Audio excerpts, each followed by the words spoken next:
2 years I volunteered as a teacher assistant at Daytona State College's site in De Leon Springs to teach English as a Second Language, or ESOL, and our new addition, the GED program offered in Spanish, just last fall.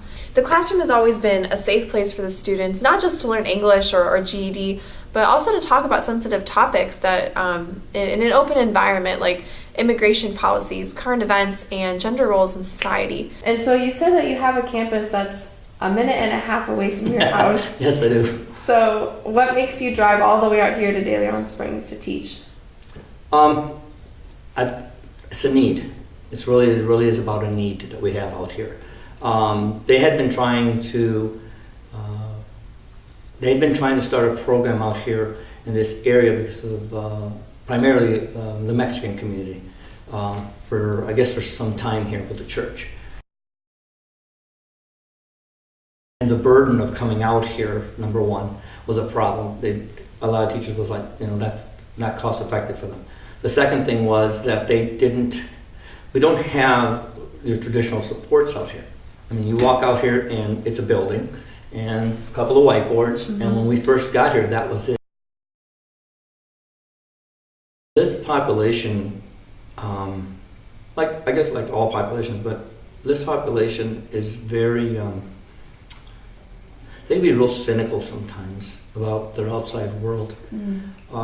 You've managed to do something that I don't think you really may not even understand how it applies here, but it does.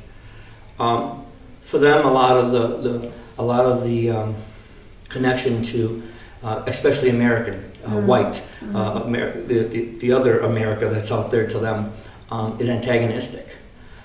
For you to be able to come out here and spend time with them, and so they can see that, hey, there's really people out here that care, that makes a big difference.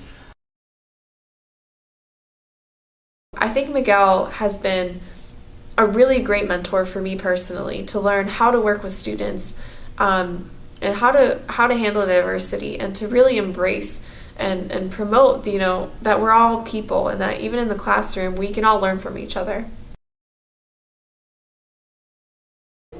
Me gustaría venir más a clases de ESOL para aprender más inglés y agarrar como un trabajo de una carrera corta, como una asistente médica o algo así.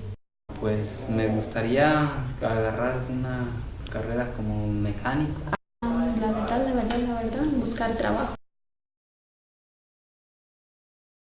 Even though Miguel and I always put the students first in the classroom, we began to realize a significant problem, that the students who had completed the ESOL programs or the GED programs, they lack the necessary resources to connect them with their career goals. And so we realized this lack of resources was due to the distance between, our isolated place in De Leon Springs and Daytona State's main campus in Daytona.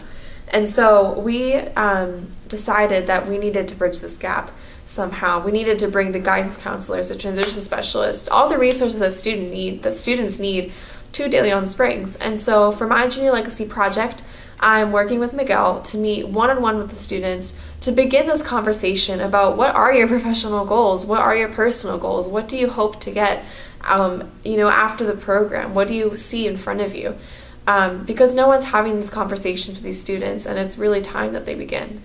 After having these conversations, Miguel and I will be talking with a transition specialist so that when the specialist comes over to De Leon Springs later this month, they can tailor the presentation to address the students' goals. And I think that this is a really worthwhile project, because I think that we need to remind ourselves that the students come out to De Leon Springs, several days a week, not just as a safe place and as a sense of community, but ultimately to better their lifestyles, and for us to also offer them resources to an underserved community.